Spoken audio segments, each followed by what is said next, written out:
नमस्कार दोस्तों। शेयर बाजार में इस वक्त सबसे बड़ा सवाल यही है कि आखिर तेजी कब लौटेगी। 3 हफ्तों में बाजार करीब 4% टूट चुका है और निवेशकों की चिंता लगातार बढ़ती जा रही है। जनवरी के महीने में भारतीय शेयर बाजार ने जिस तरह की कमजोरी दिखाई है, उसने साफ संकेत दे दिया है कि हालात अभी आसान नहीं है। इस हफ्ते बाजार में 2.5% से ज्यादा की गिरावट दर्ज की गई और इसकी बड़ी वजह रही मुनाफा वसूली, विदेशी निवेशकों की लगातार बिकवाली और अमेरिका की टैरिफ पॉलिसी को लेकर बढ़ती जियोपॉलिटिकल टेंशन। अगर सेक्टर की बात करें तो इस हफ्ते कोई भी सेक्टोरल इंडेक्स हरे निशान में नजर नहीं आया। सबसे ज्यादा मार रियल्टी सेक्टर पर पड़ी, जहां करीब 11.33% की भारी गिरावट दर्ज की गई। इसके अलावा कंज्यूमर ड्यूरेबल्स, टेलीकॉम और कंज्यूमर डिस्क्रिशनरी सेक्टर भी 5% से ज्यादा टूटे। साफ है कि बाजार में चौतरफा दबाव बना हुआ है और निवेशक जोखिम लेने से लगातार बचते नजर आ रहे हैं। हफ्ते के आखिरी कारोबारी दिन गिरावट और गहरी हो गई। निफ्टी पूरे हफ्ते में 2.51% टूटा और आखिरी दिन करीब 1% की गिरावट के साथ 21,048 के स्तर पर बंद हुआ। वहीं सेंसेक्स आखिरी कारोबारी दिन 769 अंक गिरकर 81,537 पर बंद हुआ। पूरे हफ्ते में सेंसेक्स 2.43% नीचे रहा। सबसे ज्यादा दबाव स्मॉल और मिड कैप शेयरों में देखने को मिला। निफ्टी मिड कैप 100 में 4.58% और निफ्टी स्मॉल कैप 100 में 5.81% की गिरावट दर्ज की गई, जो ये बताती है कि कमजोर हाथों में सबसे ज्यादा डर दिख रहा है। बैंकिंग सेक्टर भी इस कमजोरी से अछूता नहीं रहा।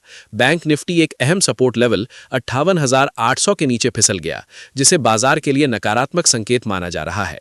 हालांकि हफ्ते की शुरुआत में कुछ आईटी और बैंकिंग कंपनियों के अच्छे तिमाही नतीजों से बाजार को थोड़ी राहत जरूर मिली थी, लेकिन जैसे जैसे कमजोर नतीजे सामने आते गए, निवेशकों की धारणा फिर से बिगड़ती चली गई। ग्लोबल मोर्चे पर भी हालात बाजार के खिलाफ रहे। अमेरिका की तरफ से ग्रीनलैंड और टैरिफ को लेकर दिए गए सख्त बयानों ने दुनिया भर के बाजारों में बेचैनी बढ़ा दी। इसके साथ ही ग्लोबल बॉन्ड यील्ड में तेजी और अमेरिका के सुप्रीम कोर्ट द्वारा पुराने टैरिफ मामलों की समीक्षा को लेकर बनी अनिश्चितता ने निवेशकों की रिस्क लेने की क्षमता को और सीमित कर दिया। नतीजा ये हुआ कि भारतीय शेयर बाजार में बिकवाली और तेज हो गई।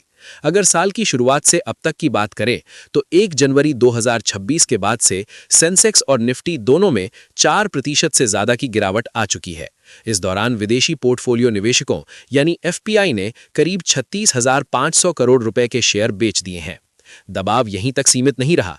भारतीय रुपया भी कमजोर होकर करीब 92 रुपए प्रति डॉलर के आसपास पहुंच गया, जिससे बाजार की चिंता और बढ़ गई। अब निवेशकों की नजरें आगे की बड़ी घटनाओं पर टिकी हैं।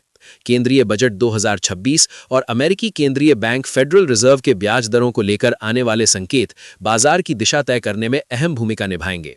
जानकारों का मानना है कि बजट से पहले बाजार में एक छोटी तेजी देखने को मिल सकती है, क्योंकि कई विदेशी निवेशकों की शॉर्ट पोजीशन पहले से बनी हुई है।